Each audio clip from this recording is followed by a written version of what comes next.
वानखेड़े में था मुकाबला, लेकिन एक भी 50 देखने को नहीं मिली। स्कोर भी ऐसा था जहां पर लगा कि शायद ये मुकाबला हम वानखेड़े में देख रहे हैं या कहीं और। लेकिन यही है आईपीएल की खासियत, क्रिकेट की खासियत। जो आप अनुमान लगाते हैं होता है उसका ठीक उल्टा। एमआई ने मुकाबला जीत लिया, एसआरएच से उसी का हम कर रहे हैं रिव्यू। स्वागत है आपका ESPN cricket info time out Hindi में। और हमारे साथ यहां पर दो खास मेहमान मौजूद हैं, चेतेश्वर पुजारा, संजय बांगर। आप दोनों का बहुत बहुत स्वागत। संजय भाई, मुकाबला मतलब ऐसा लगा कि बड़े जल्दी खत्म हो रहा है, लेकिन उसके बाद एक एंटी क्लाइमेक्स भी देखने को मिला। जो विकेट्स गिरती रही, थोड़े से आराम आराम से वहां पर डीआरएस भी, जो अंपायर्स थे, वो भी शायद उनको भी लगा कि थोड़ा सा टाइम लेते हैं, और देर होता चला गया। अजय क्योंकि इस स्टेज पे क्या है, सारी टीमें चाहती है कि जीते। और मुंबई इंडियंस ने भी कोई जल्दबाजी करी नहीं, क्योंकि पिछले मैच में दो दिन पहले जो हुआ था पंजाब और केकेआर के मैच में, जब ऐसा लग रहा था कि ये आसानी से बना देगी केकेआर, तो इस स्टेज पे 2 पॉइंट्स मिलना जहां पर ये टीमें बैठी है वो काफ़ी महत्वपूर्ण, इसीलिए एमआई ने थोड़ा सा समय लिया। जी हाँ, मगर ये थोड़ा सा अलग पिच भी था। वानखेड़े में अक्सर बड़े शॉट लगते हैं। आज हमने बल्लेबाजी इसका स्तर जो है उतना ऊपर देखा नहीं, बल्लेबाजों से बड़े रन बने नहीं, इस वजह से एक थोड़ा सा लो स्कोरिंग मुकाबला रहा। तो फिर भी मुंबई इंडियंस अंत में वो खुश होगी इस जीत को लेके। बिल्कुल, और खुश होंगे विल जैक्स भी। जैक्स ऑफ ऑल ट्रेड, पहले बॉल हाथ में मिली, वहां पर 3 ओवर 14 रन 2 विकेट, फिर बैट से उन्होंने मुंबई को जीत दिलाई। बिल्कुल परफेक्ट फिनिश जो चाह रहे थे विल जैक्स से मुंबई इंडियंस। और उनके ऊपर प्रेशर बिल्ड हो रहा था। देखिए उनकी जो परफॉर्मेंस अभी तक रही है ये आईपीएल में, कहीं न कहीं ऐसा लग रहा था कि अगर 1-2 फेलियर और आते तो शायद उनके रिप्लेसमेंट के लिए मुंबई इंडियंस सोचते थे। बट आज का जो परफॉर्मेंस हुआ उनका गेंदबाजी और उसके बाद बल्लेबाजी में, उसके बाद बहुत रिलैक्स हो गए होंगे वो।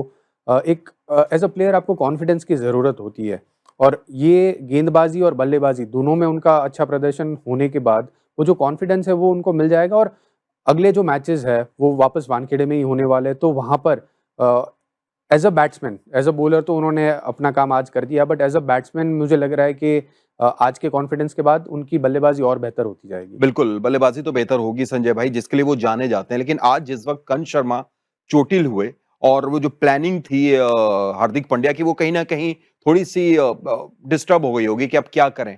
वहाँ पर जैक्स एक सरप्राइज़ बॉलिंग ऑप्शन उनके लिए।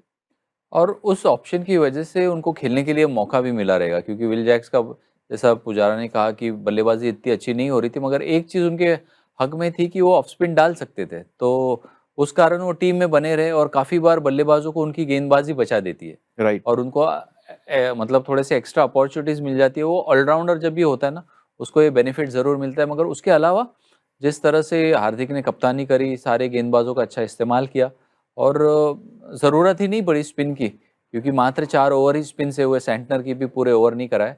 तो जो भी सतह थी उसका बहुत अच्छा फ़ायदा उठाया तेज़ गेंदबाजों ने। बेशक। और अगर बैटिंग की बात हम करें, रोहित शर्मा का एक छोटा-सा कैमियो देखने को मिला, पुजी, लेकिन बड़ा तगड़ा कैमियो। जिस अंदाज में उन्होंने खेला, लगा कि पुराने वाले रोहित वापस आ रहे हैं। फिर उस पारी को आगे सूर्या ने भी अच्छे अंदाज में बढ़ाया। तो ये एक पॉजिटिव साइन, छोटे पॉजिटिव, लेकिन मुंबई इंडियंस के लिए अच्छी खबर। और सारे उनके बल्लेबाज आज अगर बात करें तो रायन रिकल्टन ने जो शुरुआत करी रोहित के साथ, तो वो भी बहुत बढ़िया शुरुआत थी। तो सारे उनके जो बल्लेबाज हैं वो ऑलमोस्ट फॉर्म में आ रहे हैं।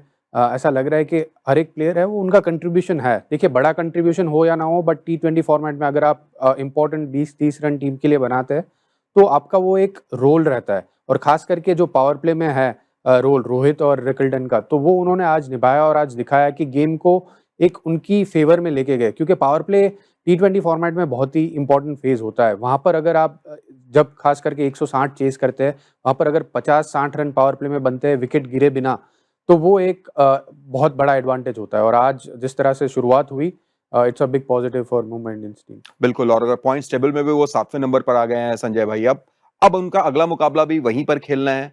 चेन्नई सामने है, लेकिन अगर पिच ऐसी रहती है जो पिच आज हमने देखी, सामने चेन्नई रहेगी, तो फिर क्या ये थोड़ा-सा भारी पड़ जाएगा मुंबई को? इसी तरह की पिच होगी, और यदि पहले बल्लेबाजी करने के लिए एमआई की पारी आए तो थोड़ी-सी दिक्कत कर सकती है। मगर होपफुली, क्योंकि कुछ समय है 2 दिन का, मतलब आज 17 तारीख है और 2 दिन के बाद वो मैच है, तो 2 दिन काफ़ी होते हैं। और अक्सर इतने छोटे गैप में जो ग्राउंड्समैन है वो एक और पिच तैयार करके पहले ही रख देते हैं।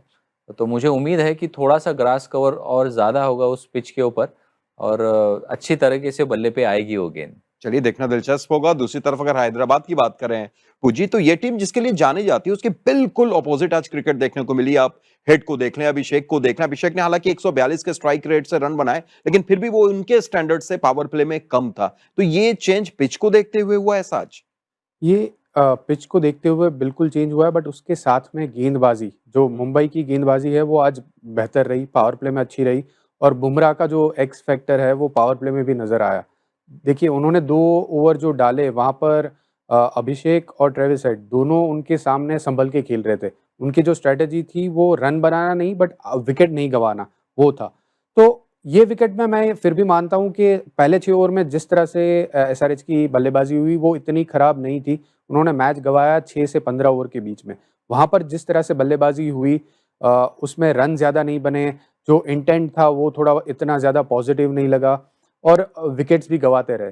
तो वहाँ पर मैच उनसे थोड़ा दूर चले गया और जो टोटल अल्टीमेटली उन्होंने पोस्ट किया वो विकेट में, मुझे फिर भी लग रहा है कि 180 185 के आसपास अगर रन बनते थे तो ये मैच और बेहतर होता और शायद एसआरएच उसको डिफेंड कर पाता। और संजय भाई, साथ ही में डिफेंड करने के लिए जब उन्होंने स्ट्रेटेजी का जो इस्तेमाल किया, वो भी क्या आप उसको कैसा देखेंगे? कंस शर्मा को आपने इम्पैक्ट प्लेयर लिया शमी की जगह, और सिर्फ माफ कीजिएगा, राहुल चहर को आपने इम्पैक्ट प्लेयर लिया शमी की जगह, और सिर्फ 1 ओवर आपने राहुल चहर से गेंदबाजी कराई। देखिए उनको उम्मीद ये थी कि शायद वो जो पहला गेंद जो थोड़ा सा रुक के आ रहा था तो उसी तरह से बिहेव होगा और उसके कारण उन्होंने राहुल चहर को लेके आए अंदर, मगर एक ही ओवर में उनको शायद समझ गया कि गेंद ग्रिप नहीं कर रही है। हालांकि मुझे लगता है कि राहुल चहर को और मौके मिलने चाहिए क्योंकि बहुत काबिल गेंदबाज है और ऐसे लाइनअप में यदि आपकी तेज़ गेंदबाजी नहीं चल रही है तो आपके पास अगर 2 लेग स्पिनर भी रहेंगे तो कोई प्रॉब्लम नहीं है, वो भी काम करके दे सकते हैं और ऐसे हमने कई उदाहरण देखे हैं। तो कुछ अलग करना होगा एसआरएच को क्योंकि जो चीज़ें उन्होंने पहले मैच से 7वें मैच तक करी है उससे रिजल्ट मिला नहीं है।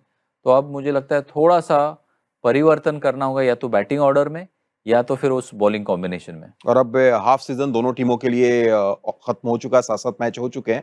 तो एक छोटा-सा प्रेडिक्शन आखिर में कि क्या ये नीचे से ये जो 4 टीम है, हैदराबाद हो गई, मुंबई होगी, एक 7वें पर एक लास्ट में, ये आपको आगे जाती हुई नजर आ रही है प्लेऑफ्स में? हैदराबाद की टीम मुझे नहीं लग रहा है कि वो प्लेऑफ्स तक पहुंचेगी, बट मुंबई इंडियंस की टीम बिल्कुल अभी फॉर्म में आ रही है। जिस तरह से बल्लेबाजी, गेंदबाजी, ओवरऑल परफॉर्मेंस जिस तरह से हो रहा है मुंबई इंडियंस का, तो वो मुझे लग रहा है कि प्लेऑफ्स तक पहुंच सकती है टीम। सेम संजय भाई, टर्न अराउंड कुछ? देखिए एनर्जी अच्छी बरकरार है एमआई के ग्रुप में क्योंकि पिछले 4 मैच देखेंगे, 2 जीत है 2 हार है और 2 हार भी आई है वो क्लोज फाइट करके वो हारे हैं।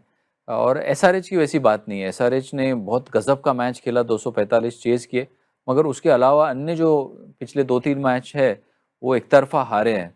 तो मनोबल थोड़ा सा नीचे होगा और इसी के कारण एसआरएच का बड़ा कठिन लगता है यहाँ से प्लेऑफ में पहुँचना। तो मुश्किल है डगर एसआरएच के लिए, लेकिन मुंबई आगे जाती हुई नजर आ रही है। बहुत बहुत शुक्रिया आपका भी पुजी और आपका भी संजय भाई। आप क्या सोचते हैं? क्या आपको भी लगता है कि मुश्किल डगर हो चुकी है हैदराबाद की, या अभी भी कोई टर्न अराउंड हो सकता है? कमेंट करके जरूर बताएं और देखते रहिए ESPN cricket for time out Hindi.